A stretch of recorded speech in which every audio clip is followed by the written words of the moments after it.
Okay, so I think it's about time I talk about a very famous trilogy, one starring Batman and made by Christopher Nolan, and that's obviously the Dark Knight trilogy, obviously. Now, for the longest time, like if you wanted a DC film, all you had was Batman, right? Like they came out with Constantine with Keanu Reeves, and I love that film. But not many people liked it, and it definitely bombed at the box office. So for the most part, if you wanted to see a DC film, it was either going to be a Superman film or it was going to be a Batman film.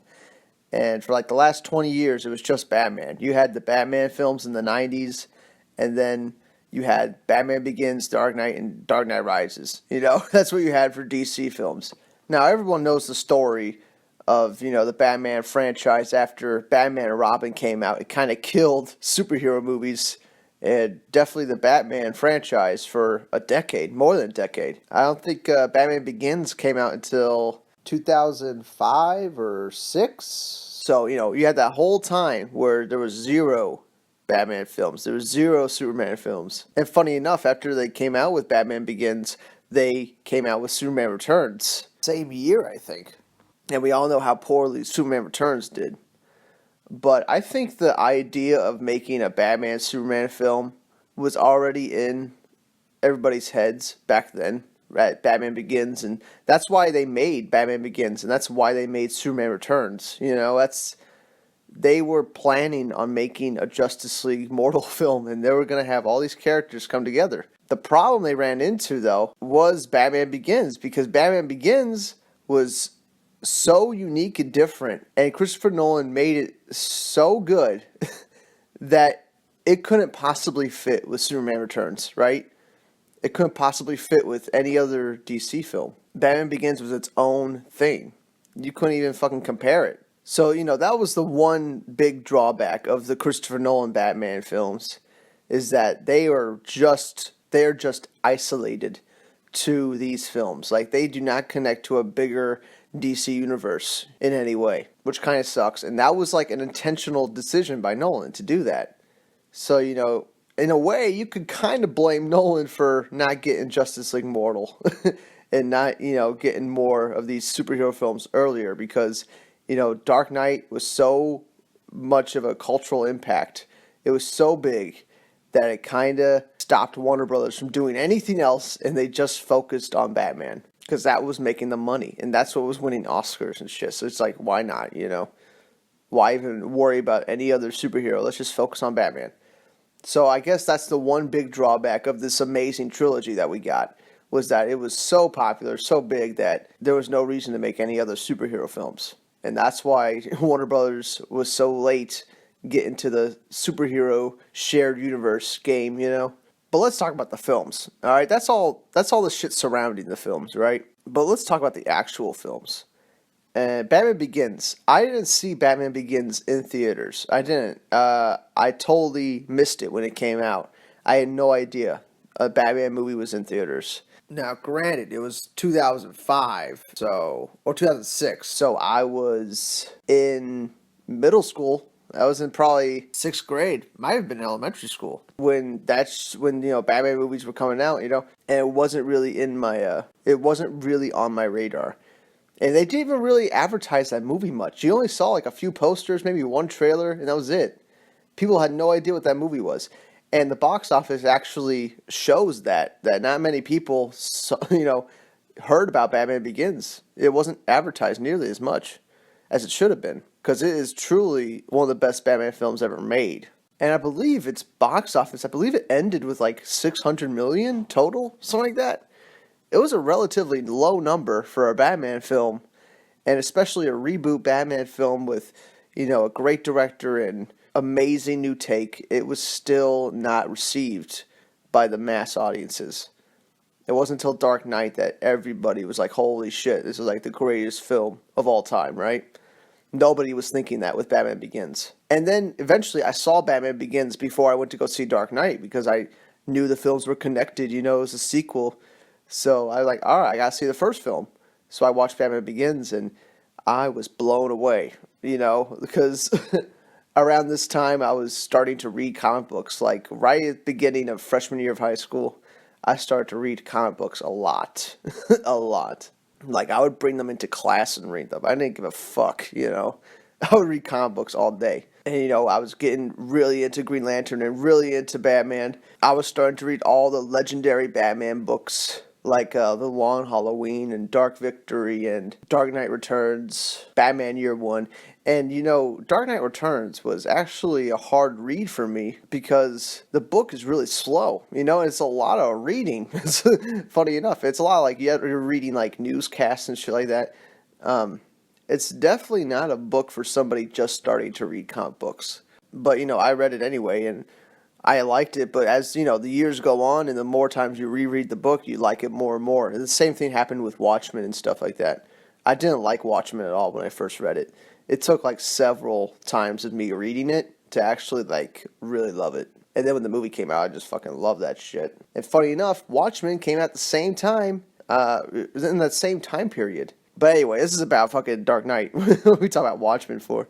So yeah, Batman Begins is out. I watched it before watching Dark Knight.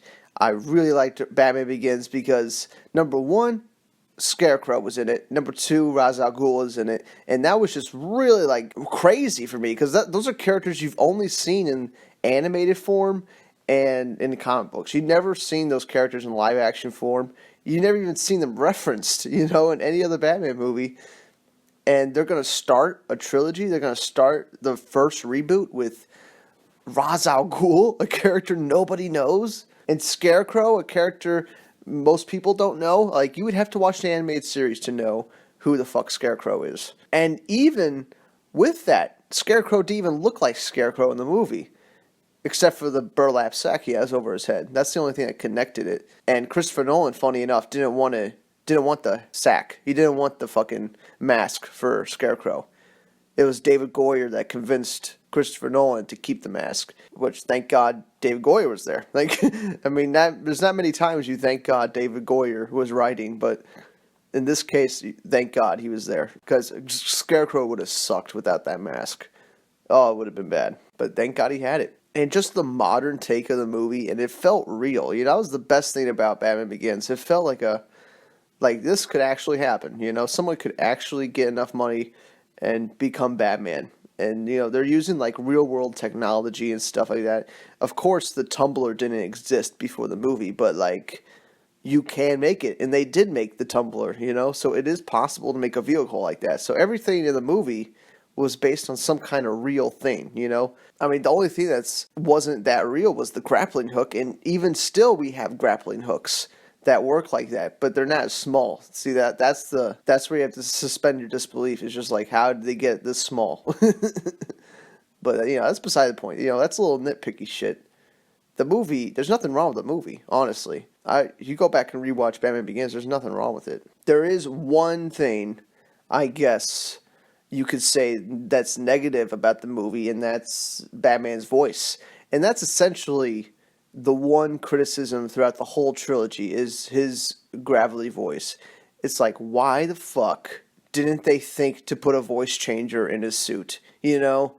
Like Zack Snyder did when Batman vs. Superman. Why the fuck didn't they think to do that, you know? We had that technology. That's some very basic shit. Like, everybody would have understood the voice changer, you know? Like, they would have got the idea, right? So, it's really a mystery why Christopher Nolan didn't use that tool at his disposal. He just decided to have Christian Bale smoke a lot of cigarettes and lower his voice, and there you go. There's Batman's voice. Of course, when you first hear it, that very first time, it is kind of scary. It's jarring because you're not used to seeing Christian Bale speak like that.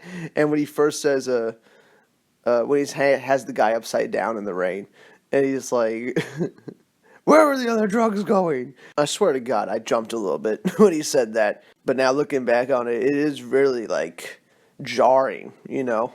But, you know, this one little detail, and you hear his voice a lot in the movie, and it still doesn't take anything away from Batman Begins. It's still a great movie that's well thought out, well written, well acted, beautiful cinematography, a great new origin. We've never had an origin for Batman in live action form, and Batman Begins does that.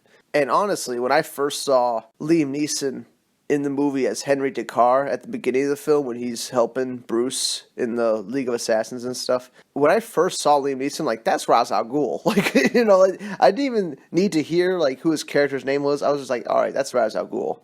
I could tell by his facial hair it was him, just by the way they had his goatee.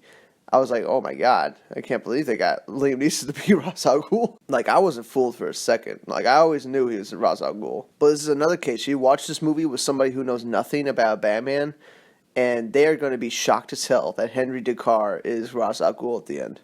They're going to be shocked.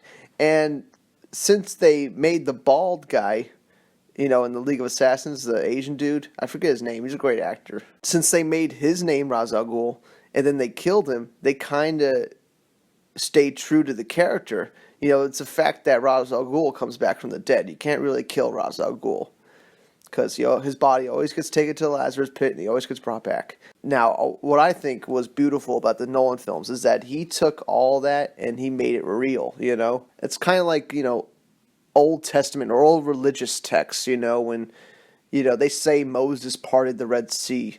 When that story happens, like in reality, it was probably just a sandbank they walked across, and that's what probably happened in reality. And that's what I love about Christopher Nolan's Batman is that it took all these fantastical ideas and made them real. Like, this is what it would really look like. And what you're reading in the comic books is an exaggeration of the truth, and I think that's a brilliant idea. And I really appreciate the trilogy for that because, by putting it in reality too, it takes the film seriously, and that's another thing I love the films for. Because Iron Man came out around the same time, and I liked Iron Man too. Like, I saw that film in theaters. I didn't see Batman Begins in theaters. I saw Iron Man in theaters, okay? And I had a fun time in Iron Man. And then when I watched Batman Begins, I'm like, oh, this is fucking way better. Like, because they're taking it seriously. And, the character is taking it seriously. Like, Iron Man's fun because Tony Stark is kind of a prick. He doesn't take anything seriously. That's what kind of makes the movie fun. But, on repeat viewings, what is that really worth? Kind of means less and less the more you see it. But Batman Begins, the meaning just keeps intensifying the more times you watch the film. And there was another complaint with the film. That's Katie Holmes. And Katie Holmes, I didn't think was a problem, honestly. I actually like her a lot more than Maggie Gyllenhaal from The Dark Knight. I hate Maggie Gyllenhaal. I hated the way she portrayed that character in The Dark Knight.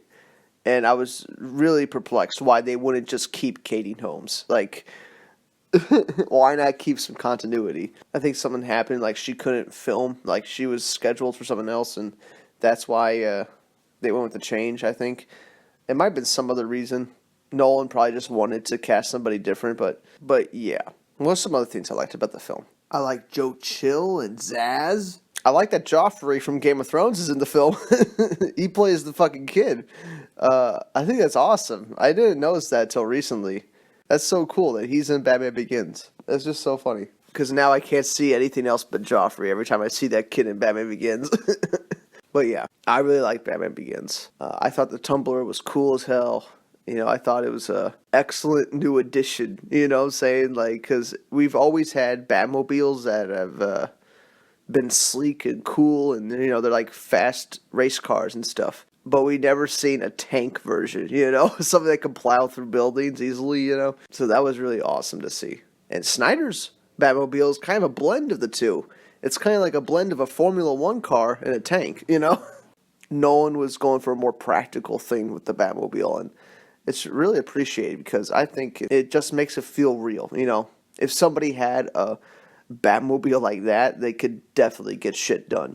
Like they could definitely get away from the cops. They could definitely do anything they want. So I appreciate the Batmobile. Oh, the Bat Tumbler, as it's called. What's some other things? Oh yeah, Alfred, played by Michael Caine. He was brilliant. God, that guy is an amazing actor. He just makes every line feel emotional. You just want to cry at everything he says, and he's not even saying anything that sad. You just want to start crying. But he gives a brilliant performance. Kind of an older Alfred, like we've seen with the original. Well, the 90s Batman films with the older Alfred. He did great. He came off like a secret MI6 agent a former MI6 agent and a lovable grandpa at the same time. He's able to blend those two together. Getting Morgan Freeman for Lucius Fox was another brilliant move, because after that happened, after Morgan Freeman became Lucius Fox, he became a character again in the comic books. Like his role drastically increased after that. Before Batman Begins and The Dark Knight, Lucius Fox was just a small side character, that they made just to make the Batwing character. That's it. Like, Lucius Fox was really not a prominent character in the books at all. And now the comics are forced to use him, but thank God, right? Because he's a great character in the comic books. He was a great character in the movie, and it makes sense, like, who was helping Batman. In the past, it was just Batman knew everything. He knew how to build shit. He knew how every martial arts, he just knows everything. And he knows how to do everything, which is kind of unbelievable. It's kind of ridiculous. So if you have characters like Lucius Fox, who handles everything on the technical side, the actual, getting the parts that Batman needs to make his Batsuit and stuff, that makes shit a lot more believable. It makes it easier to digest, really. They nailed it on every front. Making this movie real and serious and grounded, it succeeded on every goddamn level. Financially, it made just enough to greenlight a sequel, but like if it made any less, they would have never made The Dark Knight. It's just that simple. It didn't matter how good Batman Begins was. If it didn't make enough money, they weren't going to make The Dark Knight. And it just made enough money. Like, we're talking like by a hair, like by a hair. So The Dark Knight movie, like, it almost didn't happen. And Christopher Nolan doesn't like to sequel bait and stuff. And the reason he put the Joker card at the end of Batman Begins was because he thought that was going to be the end of it. Like, that was going to be his only Batman film. And the Joker card was just a way of showing, hey, here's Batman, and he's about to go on his great adventure, of being Batman. And we saw the beginning of it, and that was going to be it. There was not going to be another movie. That's why it took so long to make, really, because, once it got greenlit, then they wrote the script, and then they cast it, and then they fucking put the film together. They had no idea how big The Dark Knight would be. In fact, I don't think a whole lot of people realized how big that movie was going to be. Because, first off, Batman Begins, it made a relatively low number for a Batman film, for a superhero film. And, by today's standards, if like a Star Wars movie made the same amount Batman Begins made, they would stop making Star Wars movies, I mean, it was not impressive. So to see its box office not only double, but triple and quadruple by the second film with The Dark Knight, it's obvious that more people were drawn to the film for other reasons, and that other reason being Heath Ledger's death, tragic death, just months before the film was coming out. And, if Heath Ledger didn't die, I'm sure The Dark Knight probably wouldn't have broke $1 billion. It's fucking horrific to even think about that, but like, that's the reality. Like, if Heath Ledger stayed alive, less people would have been in the theater for The Dark Knight. That's just the fact. Because The Dark Knight didn't do so well because everybody saw Batman Begins and thought Batman Begins was so good, we have to see The Dark Knight. That wasn't the case at all. The Dark Knight, for a lot of people, was everybody's like first Christopher Nolan Batman film. Okay? Most people didn't even know Batman Begins came out. I mean, when Batman Begins came out in like 2005, I was like in elementary school, Like, Batman movies and superhero movies were not on my to-do list. They were not the top concern for me, okay? Like, my major concern is, like, why is my wiener getting hard? That's, like, my major concern at the 5th grade level. The last thing I'm thinking about is superhero movies, okay? But by the time Dark Knight comes out, I'm in 8th grade, about to go into high school. By that time, I was reading more comics, and I was getting real into it. And then Dark Knight's out. I just saw Batman Begins, So I was ready for The Dark Knight. And what's funny is I didn't get to see The Dark Knight opening weekend. Like, I didn't get to see it opening day. My sister, the one who didn't even see Batman Begins, saw The Dark Knight at midnight, Most people that saw The Dark Knight did not watch Batman Begins. I can't stress that enough. And she was telling me when she got back how awesome the movie was and how she wants to see it with me first before I see it with anybody else. So I'm like, fine. But of course I had to wait like an extra few days, which was bullshit. I wanted to see the movie badly. So eventually we do see it, right? We're in the theater, right, watching the movie, and I'm excited as hell. I've read a bunch of Batman comics at this point for The Dark Knight, Like, I've read The Long Halloween, I've read Dark Knight Returns, I've read Hush, I've read a bunch of different Batman books by that point. So, I had a good grasp on the characters and the villains and stuff like that. My sister had no idea, though. So, like, every twist and turn in the movie, like, was a huge shock to her, and she thought it would be the same exact shock for me. But, like... this was a hysterical moment that happened because when we were in the theaters and Harvey Dent comes into the courtroom and he flips the coin and he says, "It's my father's lucky coin." And then she goes, "Harvey." The second she says Harvey and he flips the coin and says, "It's my father's coin," I'm like, holy shit, we're gonna see Two-Face in this movie. Like that, I had no idea Two-Face was in the movie at all. Leading up to it, no idea. I didn't see him in the trailers or anything. No idea Harvey Dent, Two-Face, was going to be in the movie. And he's my favorite Batman villain. He was back then. He still is my favorite Batman villain. By far. So yeah, I'm already a big fan of Two-Face. So the second I saw the coin and I heard the name Harvey, I put two and two together. I'm like, oh my god, Two-Face is in this movie. Like, I whispered to my sister that, and she's like, how do you know? Because she had no idea who Two-Face is, like, what his name was. I'm like, because his name's Harvey Dent. That's Two-Face's name, Harvey Dent. I'm trying to rationalize this. I'm trying to explain this to her and stuff, like, in the theater while watching the movie. But, I knew the whole Two-Face, his face was getting melted off. I knew that was all going to happen the second we see him.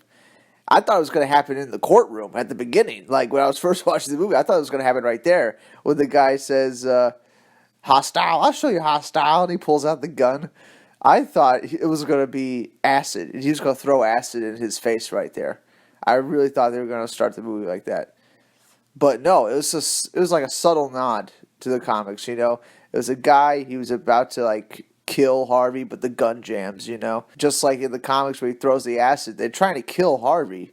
They're not planning on Harvey surviving acid to the face, But yeah, so I really enjoyed the movie, I love the fact that we got Two-Face in the movie, and it's essentially going to be a Two-Face origin on the big screen for the first time.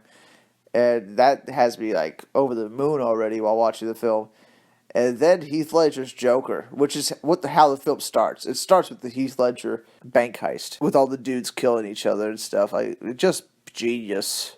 And even an actor from Armageddon was in that scene, and he was awesome in that scene. Only scene in the movie he's in, but he's still fucking awesome. And then, he pulls away the bus, and the bus blends in magically to the other buses, and it's just like, why don't these other buses see this bus pulling it out of a bank, and just stop immediately? That's right there. I think Christopher Nolan was taking some leaps in logic, how the fuck did Joker perfectly time pulling out this bus from this bank and all the smoke and shit, and the cops don't see the smoke coming off the bus? How does the Joker get away with this? So, lots of leaps in logic, but it's fine, that stuff happens a lot in movies, and it happens a lot in The Dark Knight. How the fuck does Joker wire the whole hospital to blow up? How does he even do that? Where does he have the time to do that? In the movie. How does he must be hiring, black market contractors to go into there and fucking set up the building to blow. But it's just how is he getting all his resources? How is he, getting all these people to work for him? He just keeps killing his own crew. Who trusts him? There's lots of leaps in logic, but it doesn't harm the movie, though. It doesn't take anything away from the movie. It's still a super entertaining movie. And all the different stories he has for his scars, that was great, because Joker has no origin. It's a multiple choice, so he keeps giving different origins, and every origin he says is an origin for the books, I think. Or it's a different origin we've already heard Joker say before at some point in time, and he says a bunch in this movie. And it's just great how they played that, him giving the different options to his origin, But, yeah, I like the whole movie. I mean, even Christian Bale's voice as Batman wasn't very prominent, Not as much as Dark Knight Rises, Where's the trigger? Like, I don't think there was anything like that in Dark Knight. Oh no, in the interrogation where he's punching him, where is she? But that's not that bad because he's really emotional right there, And I've seen the Dark Knight 100 times, over 100 times, and it took me a long time to actually hear some words of dialogue in the movie. Like there's a shot where Batman's walking out of the precinct, and they just found out that Joker's wired the bombs to Rachel and Harvey Dent, and Commissioner Gordon asked him, which one are you going after? And Batman, I didn't hear this. For like 50 times I watched the movie. I had no idea what Batman said back to him. And I still am not completely sure, but I think he says, get Rachel, or find Rachel. I think that's what he says. he just says, scream, find Rachel! And he hops on his bike, which doesn't really help Gordon a lot, Gordon asks you who you're going after, and then you tell him to get Rachel. Like, answer the fucker's question. You don't say, answer Jim Gordon's question. Why are you making shit confusing, Batman?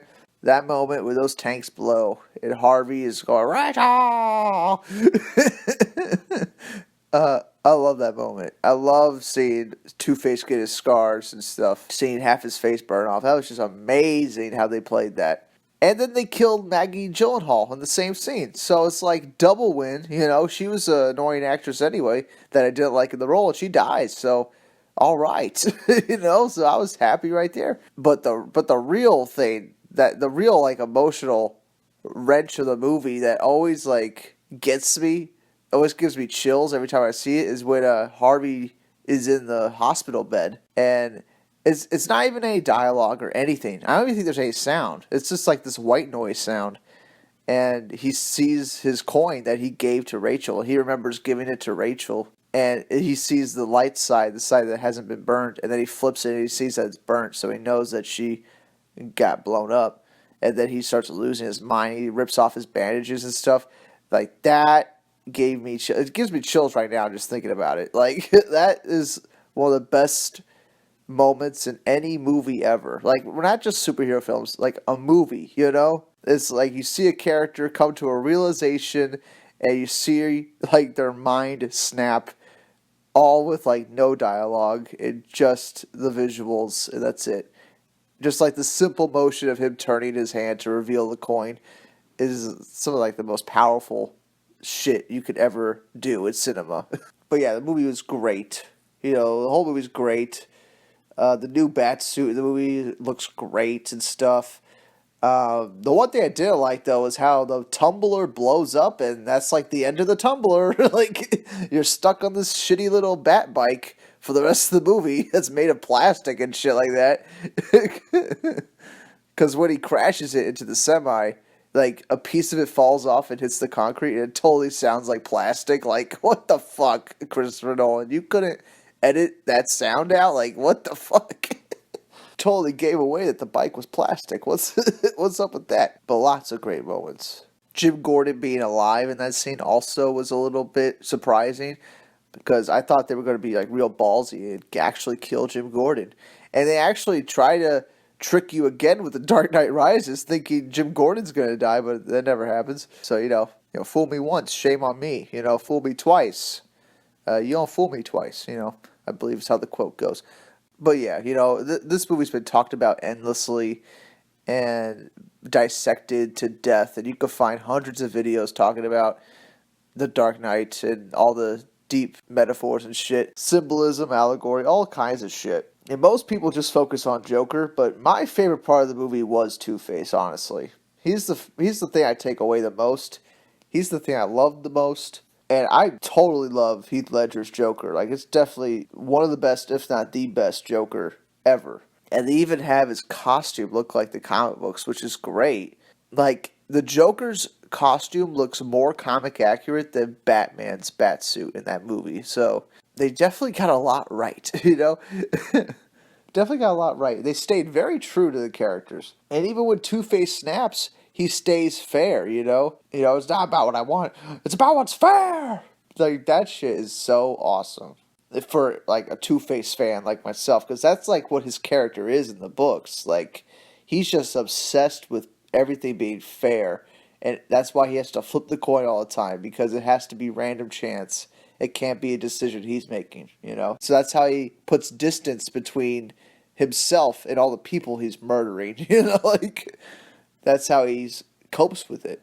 And Batman, always in the books, every single version I've ever read with Batman and Two-Face, Batman is always trying to help Two-Face. He's always trying to get Two-Face to Arkham Asylum, you know, trying to get him rehabilitated and put him back into society, because Harvey Dent is a great man, and he can be a great man.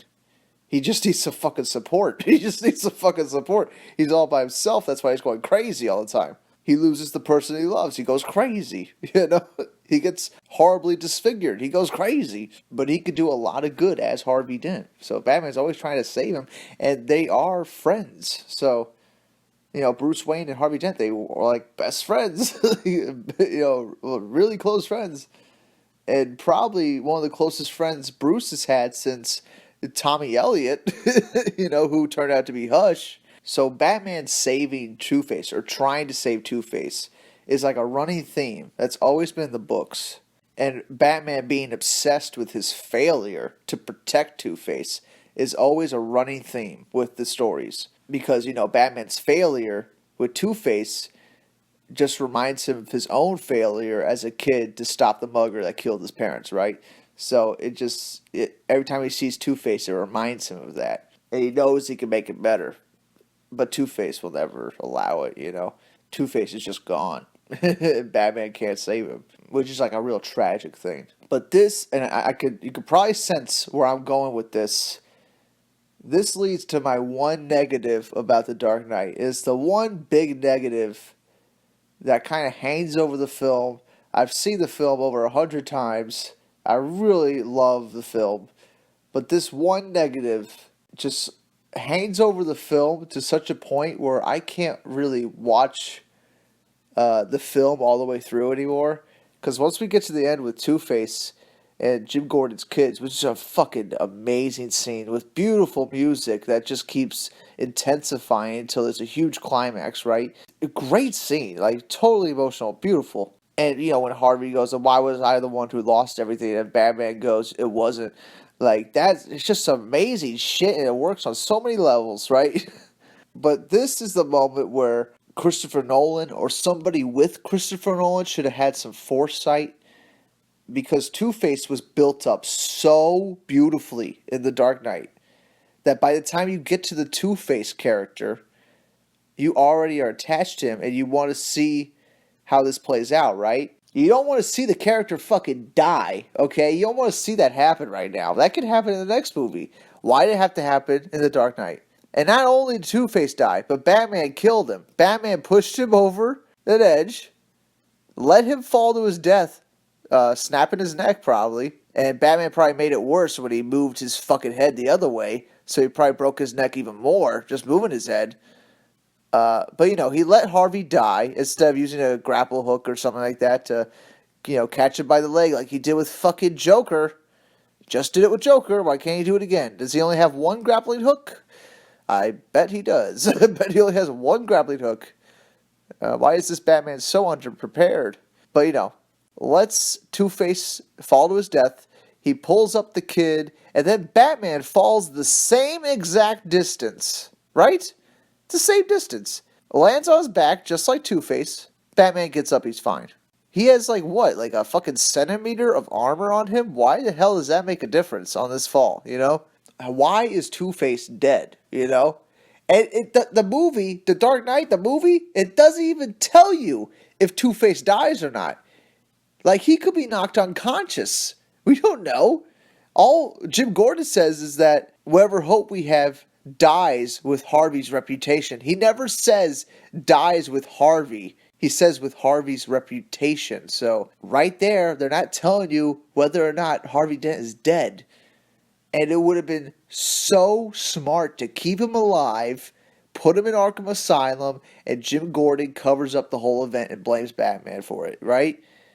And you don't find out till Dark Knight Rises and Two-Face breaks out with the help of Bane, and then they take over the city. Why the fuck did they kill off Two-Face?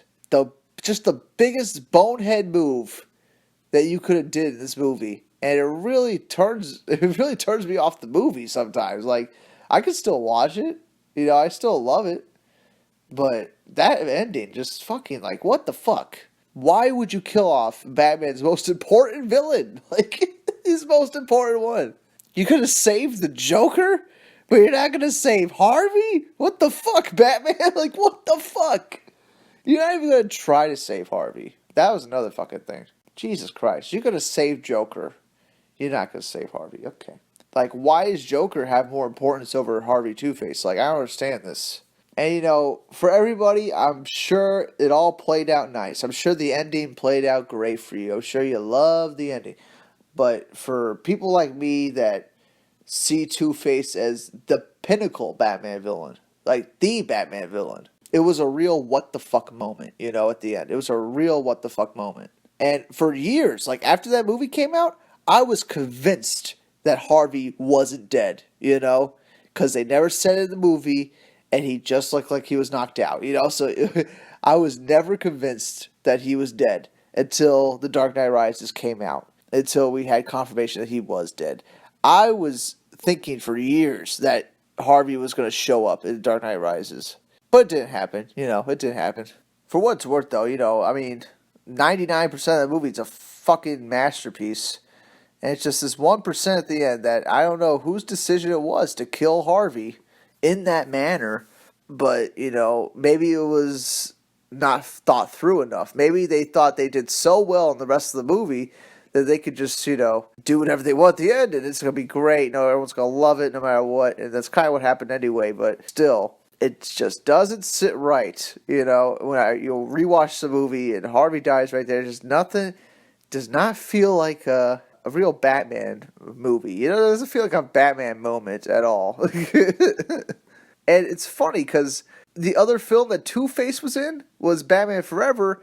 And what happens to Two-Face in that? Batman kills Two-Face by having him fall from a height, Like, Jesus Christ. What is with the people wanting to kill Two-Face? What's with these filmmakers wanting to kill Two-Face? I don't understand this. This should be like the only villain Batman is trying to save. But, whatever. Batman goes into hiding, becomes a recluse, and he's there till Dark Knight Rises. And somehow ages like 20 years in like 5 years. I don't know how he aged so rapidly. He looks old as hell in Dark Knight Rises. I don't know what it is.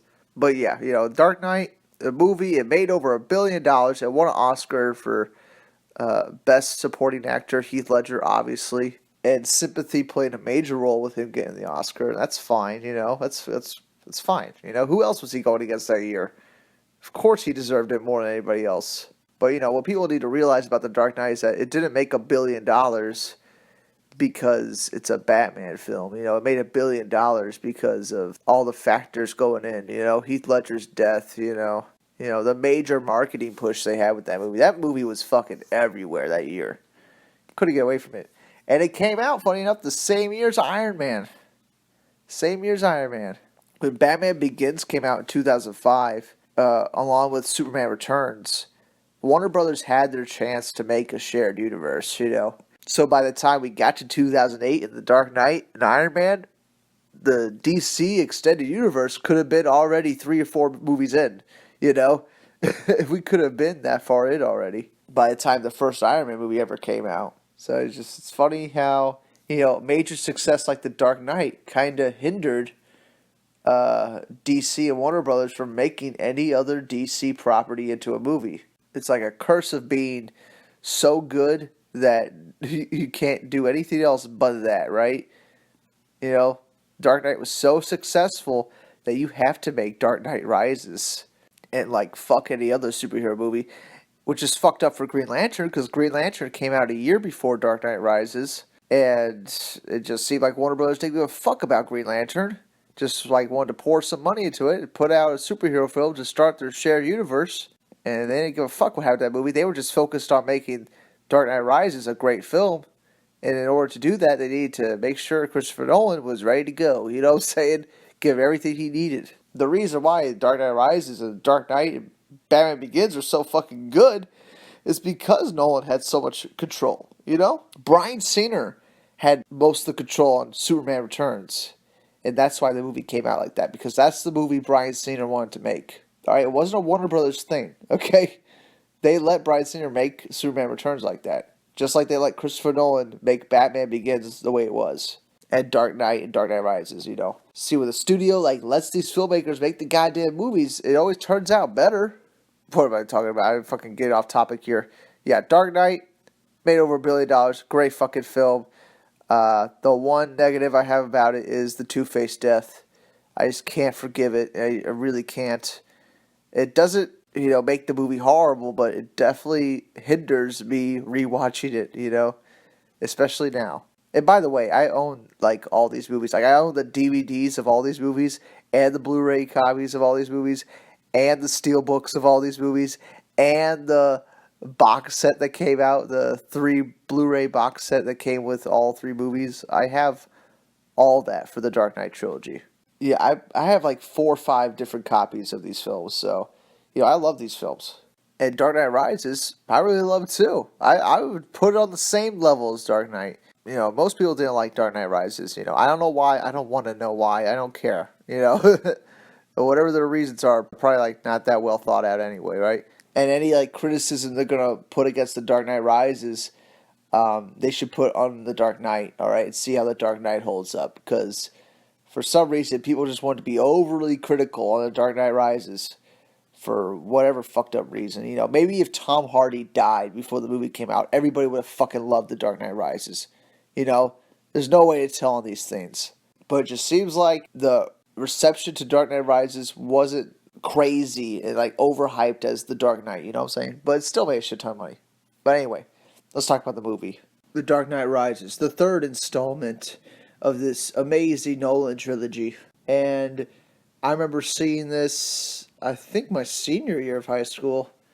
Is that or my junior year? One or the other. And at that time, I had a job, I had a car, so I had disposable income. So I was able to see this movie a lot of times in theaters. I think I saw it 15 times in theaters.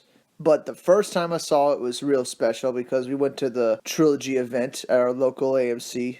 And they were showing all 3 Dark Knight movies. Batman Begins, Dark Knight Rises, all on the same day. You showed up at 6 o'clock and they played all the movies, and then you saw Dark Knight Rises at midnight. And they had intermissions in between movies. That was a great experience. Just to see all the movies back to back like that, or surrounded by people who also loved those movies. So there was cheering and, all kinds of shit during those screenings. When Joker first comes on the screen in Dark Knight, there's a big applause break. It was just a great way to watch the films. And I really like Dark Knight Rises. It's probably because I followed the movie more closely than Dark Knight or Batman Begins, right? I was on it. I saw every trailer. I was looking at behind the scenes stuff, and everything just looked amazing coming from the film. And Tom Hardy's one of my favorite actors ever. He's in this movie called Bronson, and it's fucking amazing. He's amazing. This guy is a legendary actor in the making, and he's going to win countless Oscars in the future. And I loved his Bane voice. I loved it. I loved everything about it. I remember seeing the beginning of Dark Knight Rises in front of another movie in an IMAX theater, and they showed the plane sequence before Dark Knight Rises ever came out, And people were complaining that you couldn't understand what he was saying, and I didn't get that at all. I totally understood what he was saying, and it sounded menacing as fuck. Yeah, it was a little hard to hear, but that's what makes it scarier. But Nolan gave in to that, and he made the voice a lot more clear. But either way, it came out great. I still love the voice. They did a great job with Bane. What a way to reimagine a character, right? A character that is a Latin American mercenary that was born in a prison, and you reimagine the character so that he's born in the Lazarus Pit, or what the Lazarus Pit is called. It's just a prison in the hole in the ground, but it's called the Lazarus Pit, which is a great, throwback, which it goes back to the overall tone of the movies. These tones are reality, and the comic books are an exaggeration of the truth. And Nolan does that, perfectly. I really love how he made these worlds real and stuff. But the movie, I remember loving every minute of it. Even Catwoman, I didn't see any problem with the whole movie. I mean, I remember the big complaint was people were complaining about Talia al Ghul being way too obvious. And I'm like, yeah, I mean, it is obvious if you're a fan of the comics, but like, if you don't know anything about the comics or you never played Arkham City, you don't know who Talia al Ghul is.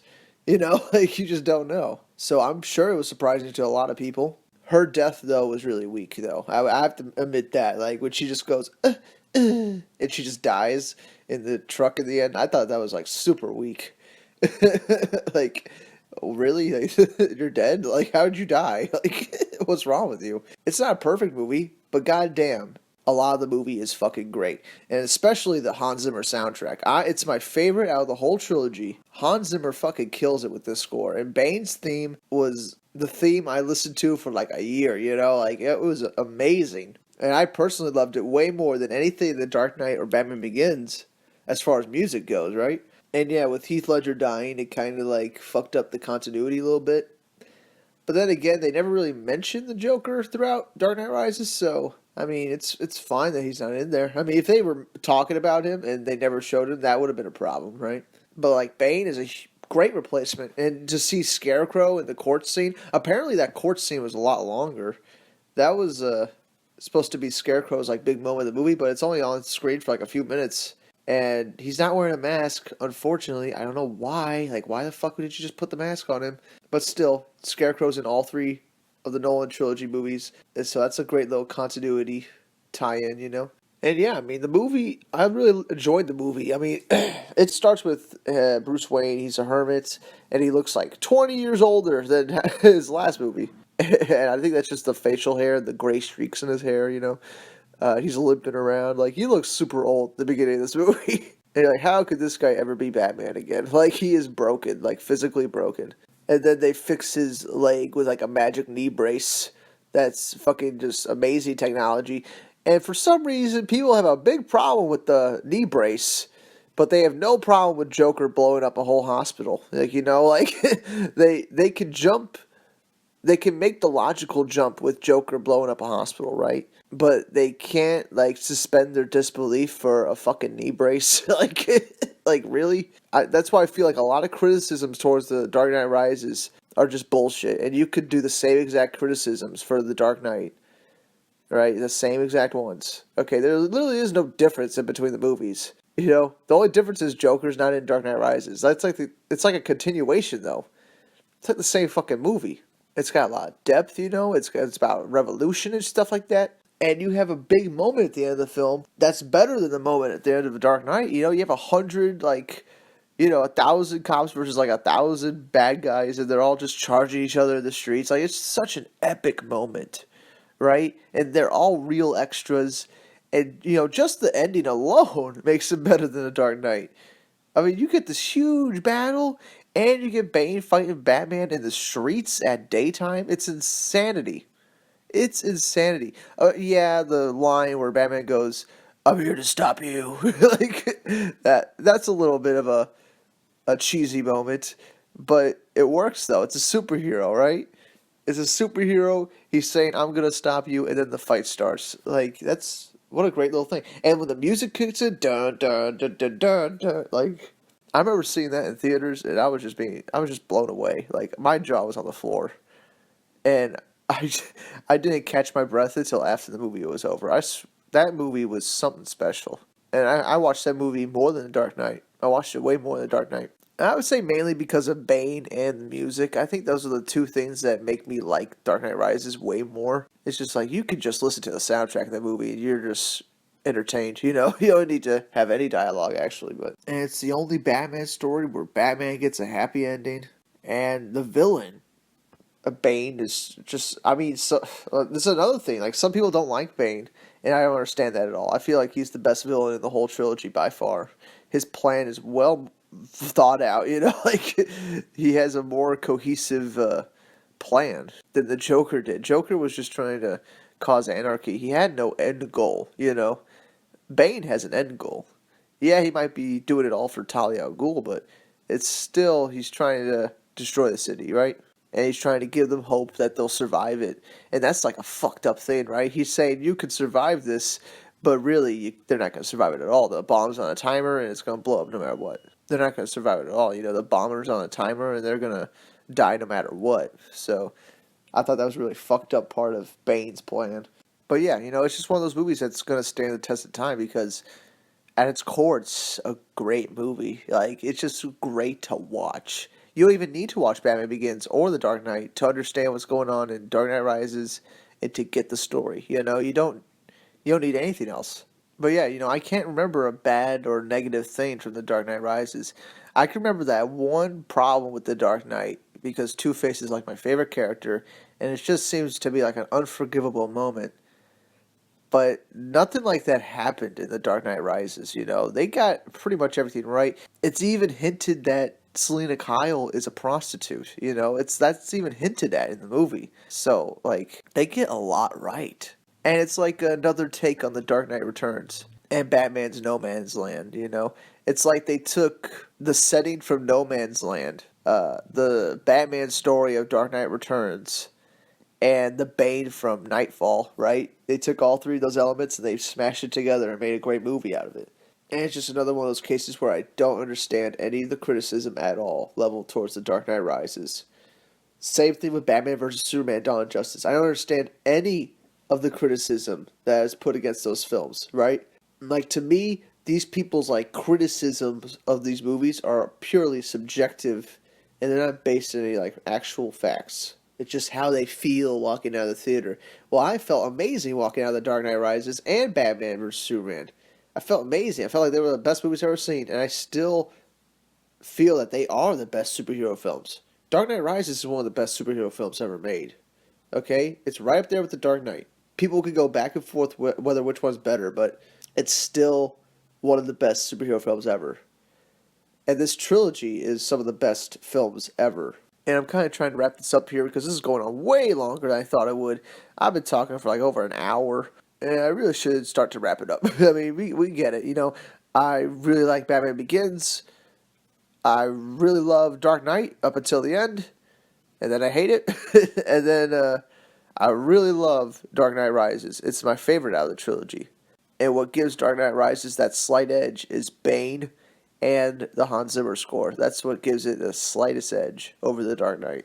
They are the best superhero films ever. When you're thinking about all the superhero films ever made, it's like Batman Begins, Dark Knight Rises, Batman vs. Superman Dawn of Justice, Man of Steel, and then like 50 places below, like 100 places below is Iron Man, and all the Marvel movies. Like, these movies are the pinnacle. This trilogy is probably going to be the greatest superhero trilogy that will ever be made.